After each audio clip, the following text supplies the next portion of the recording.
So I'm up on the roof, and the only place we're gonna have visible panels from the street really is gonna be this corner, because the angle, they have to stick up. You can see they stick up above the edge.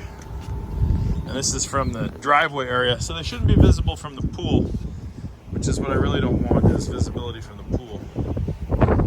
There's some gringo hanging out here, I don't know who that is. Cigar Dave in the house. So this whole area is going to be covered with panels, and this area over here covered with panels. And you can see they don't do the cement foot like they did downtown. The other company, they're just doing bolted straight to the roof with some glue to help waterproof the hole.